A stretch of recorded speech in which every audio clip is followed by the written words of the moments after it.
Olá, jovens, tudo bem? Hoje nós vamos discutir um pouquinho, resumir um pouquinho o conteúdo referente ao período regencial, ok?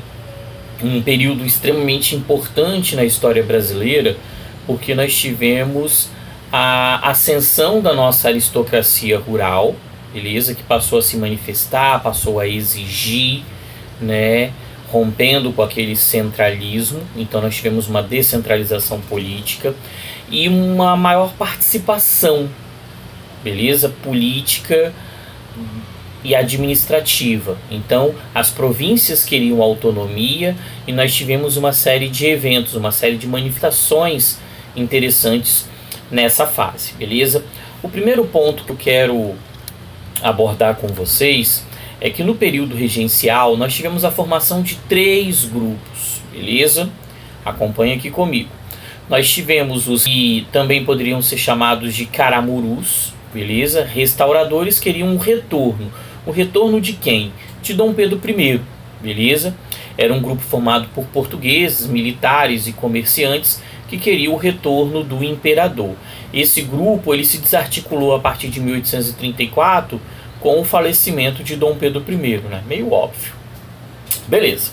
O segundo grupo seriam os liberais moderados, que também poderiam ser chamados de chimangos. Esses liberais moderados ou chimangos, eles representavam uma aristocracia rural, beleza?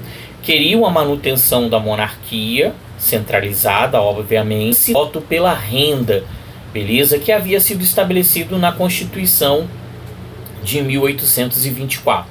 O terceiro grupo ele era um pouco mais radical, liberais exaltados ou farroupilhas. Seriam camadas médias da sociedade que defendiam a descentralização, a autonomia das províncias e defendiam uma ideia bem inovadora pensando em Brasil, beleza? Que seria a ideia de república, ok?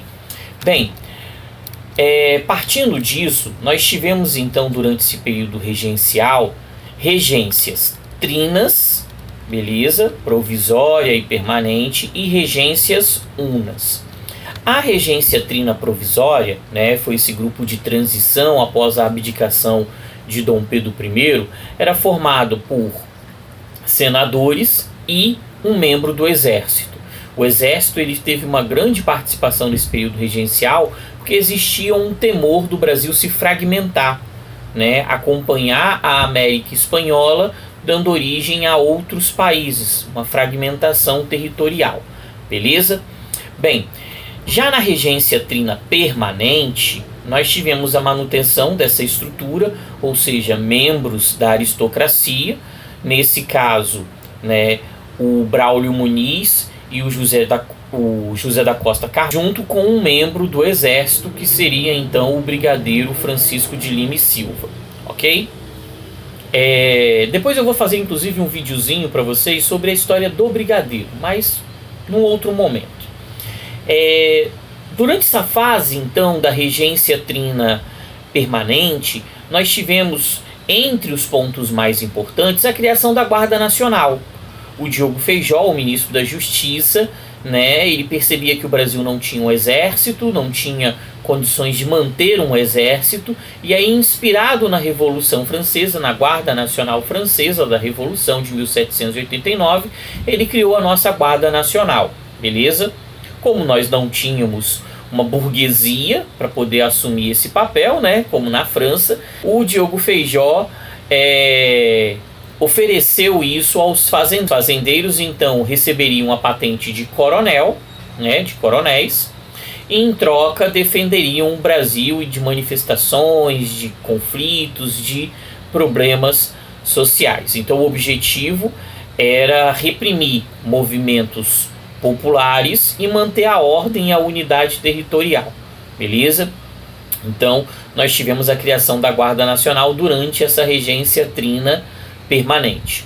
Uma outra situação que aconteceu nessa regência trina permanente foi o ato adicional de 1834, beleza? Esse ato adicional de 34, ele transformou a regência trina, eram 3 pessoas, em regência una, beleza? Unido, governando, centralizando aí o Brasil. Bem, além disso, nós tivemos, né, a criação de um município neutro, o Rio de Janeiro, e também das assembleias legislativas provinciais, dando autonomia às províncias. As províncias, a partir de então, poderiam criar impostos, poderiam criar leis, né? Então, nós tivemos essa situação. E com um detalhe também nesse ato adicional, né? Com a regência una, né, deixou-se claro que o poder moderador foi suspenso. O poder moderador, ele era exclusivo do imperador. Como nós não tínhamos o imperador nesse momento, então o poder moderador, ele foi suspenso assim na fase do padre Diogo Feijó, beleza? Ele era liberal e teve um certo problema. Por quê? Durante a regência do Diogo Feijó, começaram alguns movimentos, a cabanagem, a farroupilha, e ele havia criado a Guarda Nacional, não conseguiu resolver esses movimentos. A oposição, os conservadores, né, se fortaleceram, o Diogo Feijó não resistiu e desistiu do cargo, desistiu da função. Chegando assim o segundo regente uno, o Araújo Lima. Bem, o Araújo Lima, ele era conservador, né? E além de não conseguir resolver as revoltas que haviam começado no Diogo Feijó, ele também não conseguiu evitar novos movimentos, como a Sabinada, como a Balaiada e a própria revolta dos Malês, beleza? Então nós tivemos essa situação.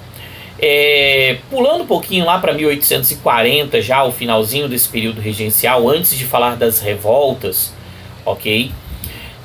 Nós tivemos uma lei interpretativa do ato adicional, uma emenda da emenda, beleza? Um remendo, vamos dizer assim, né? O ato adicional foi modificado, né? O poder central foi devolvido aos regentes, ou seja, a autonomia das províncias foi sendo retirada a partir desse ato adicional, beleza? Nós vamos fazer um vídeo daqui a pouquinho, né, também sobre as revoltas desse período regencial. Então, nesse vídeo nós vamos trabalhar a parte, né, do desenvolvimento histórico, da cronologia desse período regencial. Para finalizar esse processo, né, então nós tivemos aí também, em 1840, o chamado golpe da maioridade.